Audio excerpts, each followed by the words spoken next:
hormati Tuan Pengurusi, Majlis, para hakim yang adil lagi bijaksana, guru-guru, rakan-rakan, sebujangan dan hadirin sekalian.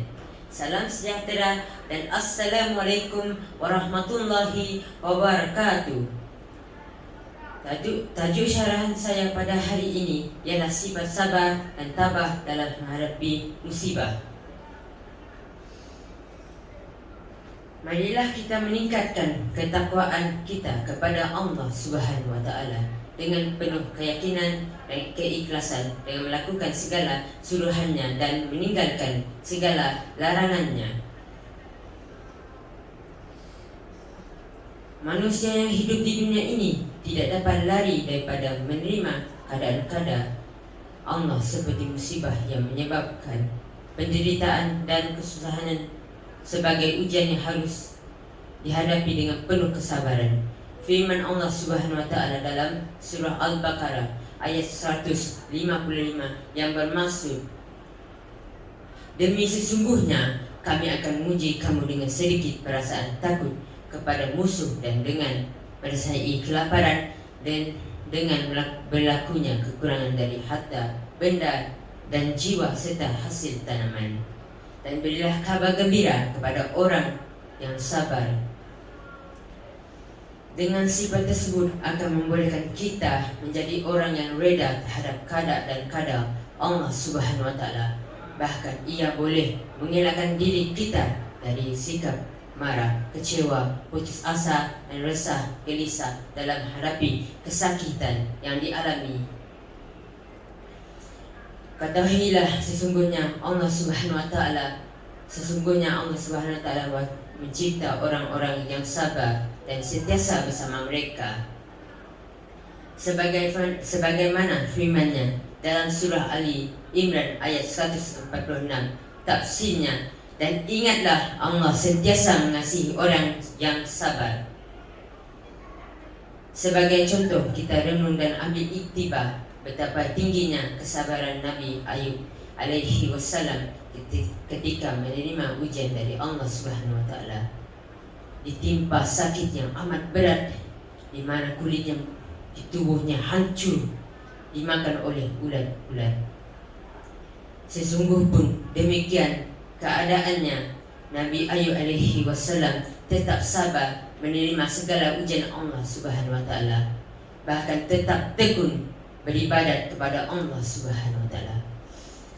Sedangkan sebelum itu pun Nabi Ayub alaihi wassalam telah menerima ujian dengan kematian semua anak-anaknya dan semua hartanya hangus terbakar.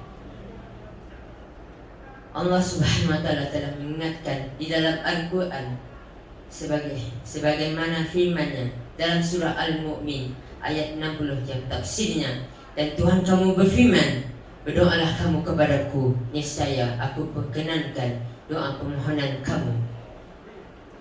Oleh itu jika kita menerima ujian seperti sakit, maka bersabarlah dan berdoalah serta bermohonlah kepada Allah Subhanahu wa Ta'ala, kerana kepada Allah sahajalah sebaik-baik tempat memohon pertolongan. Di samping itu, kita juga seharusnya berikhtiar dan berusaha mengobati penyakit tersebut dengan berjumpa doktor, dan bagi meringankan beban kesakitan yang ditanggung, kita bolehlah mengadu kepada keluarga dan sahabat, tetapi bukan dengan perasaan marah, tidak puas hati dan kecewa seolah-olah tidak reda dengan keadaan Allah Subhanahu wa Ta'ala. Sesungguhnya sakit yang ditimpa ke atas kita bukanlah bertujuan untuk menyusahkan kita, tetapi di sebalik mempunyai hikmah yang tersirat. Ini jelas sebagaimana sabda Rasulullah SAW yang maksudnya dari Abi Hurairah radhiyallahu anhu, dari Nabi SAW bersabda, tidak satu musibah pun yang menimpa diri seorang muslim, sama ada berupa kesusahan dan penderitaan, kesedihan dan kedudukan ataupun penyakit, bahkan kerana sepotong duri yang mencucuk kakinya, anggotanya, melainkan dihambus oleh Allah dengan itu sebahagian dari kesalahannya.